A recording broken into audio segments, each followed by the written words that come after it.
استادی عشر کی رقم اس آدمی کو دے سکتے ہیں یا کہ نہیں؟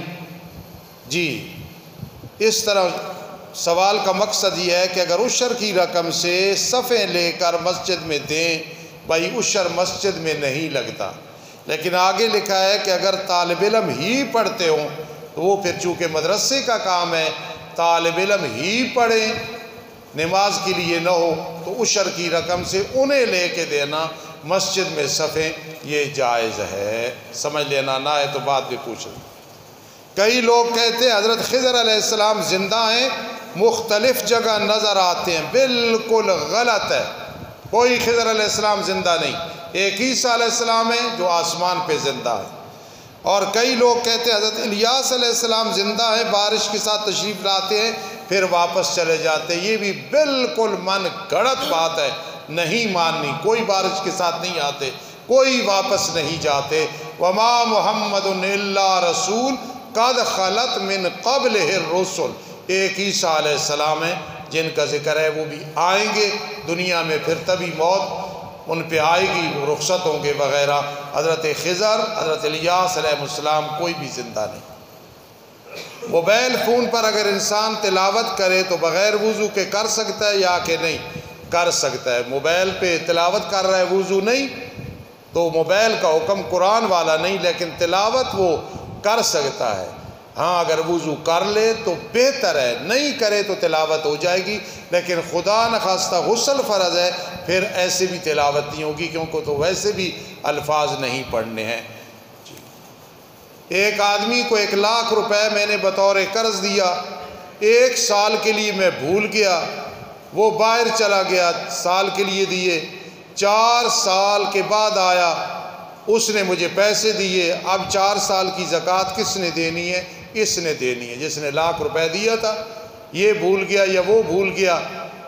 ہاں اگر وہ خوشی سے دے دے، یار استعمال میں نے کیے ہیں، جس نے قرض لیا ہو نا، خوشی سے وہ کہے یار قرض میں نے لیا، سود نہیں، یہ زکوٰۃ ہے، میں دے دیتا ہوں خوشی سے، یہ جائز ہے۔ تو اس لیے یہ جس نے دیا 4 سال گزر گئے یا 10 بھی گزر گئے، وہ جو سابقہ زکوٰۃ رہتی ہے وہ دینی ہے، اس نے دینی ہے جس نے کہ وہ پیسے دیے تھے۔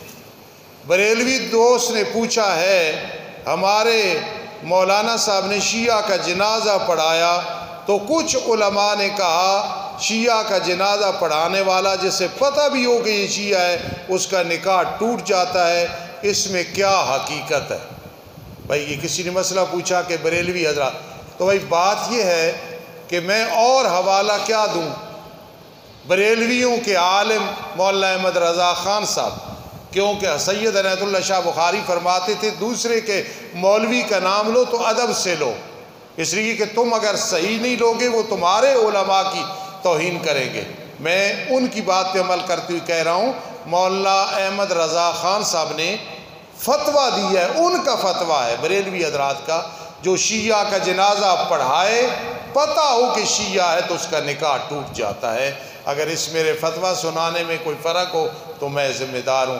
بھائی اس دن ہمارا مشورہ ہو چکا ہے دکانوں کے بارے میں، جب مشورہ اور دعا خیر ہو جائے اللہ آسانیاں فرماتے ہیں، استخارہ بھی کیا، دعا خیر بھی ہو گئی، اب انشاءاللہ اس مارکیٹ کا نام التوحید ہوگا اور انشاءاللہ ہم جلدی شروع کریں گے۔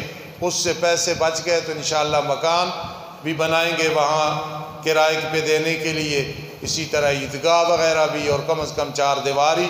بہرحال وہ مسجد میں بیٹھ کے مشورہ دعائے خیر، اس میں بڑی برکت ہے۔ اور پہلے میں نے اپنا ایک مختصر استخارہ بھی کیا تھا، اب جتنا جلدی ہو سکے ہم انشاءاللہ کام شروع کریں گے۔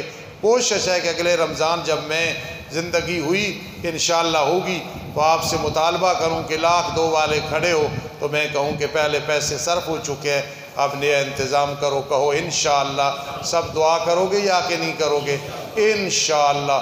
اور اس دن اس میٹنگ میں بڑا مزہ آیا، خاص کر نوجوانوں نے رائے دی ہیں، میں نے نعیم اور محمود کی ڈیوٹی لگائی ہے کہ یہ سب کے مشورے کے ساتھ آگے ہو کے کام کرو، جتنا ہو سکے جلدی کام کرو، اللہ توفیق نصیب فرمائے۔ دعا